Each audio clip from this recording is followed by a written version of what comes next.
I'm going to open this meeting with this gavel. This, Mr. President, is the gavel that Tip O'Neill's family gave him when he became Speaker. Peter, it's Waterford crystal. You can only use it gently, if not only once. And this is what I want to say about Ronald Reagan. So he said, "Thanks to each wave of new arrivals to this land of opportunity, we are a nation forever young, forever bursting with energy and new ideas, and always on the cutting edge, always leading the world to the next frontier. This quality is vital to our future as a nation."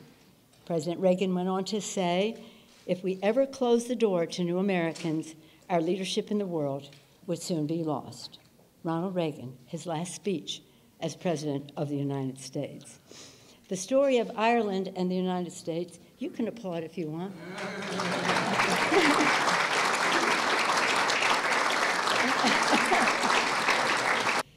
This afternoon, we're delighted to join all in welcoming Taoiseach, who I've gotten to know very well, my friend. We discussed a lot of things that were of great interest to all of us just a little while ago in the Oval Office.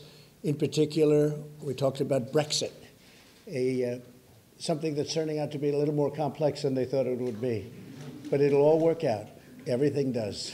One way or the other, it's going to work out. But you had a very interesting view on it, and I appreciate your letting me know what's going on over there. Say friendship like rarely does any country have with another.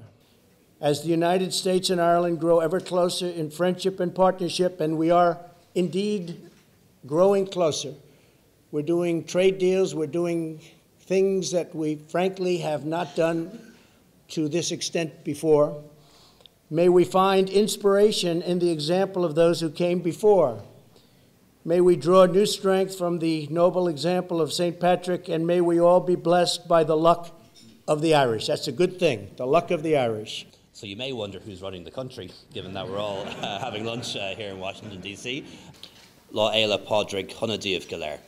Happy St. Patrick's Day to all of you, and the head of our police force, Drew Harris, our Garda Commissioner.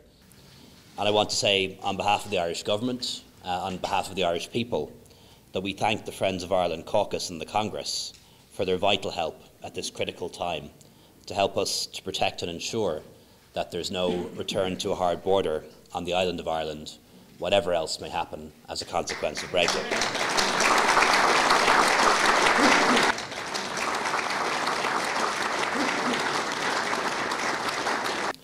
And when I was preparing for this speech, I had a chance to come across something really interesting in our archives. It's from 81 years ago. The year was 1937, the year our Constitution came into effect. And a message of support was sent from the United States, signed by 300 congressmen, governors, Democrat and Republican alike. And on that document, 81 years old, are names like Harry Truman, Richard Russell, and Henry Cabot Lodge Jr. So, Madam Speaker, as a token of my appreciation and the friendship between our two nations, I'd like to return to you in Congress a framed copy of that message to symbolise our historic connection, to remind us of our shared values, and to inspire us of what we can achieve together in the future. Gurb míle maith agaibh go léir.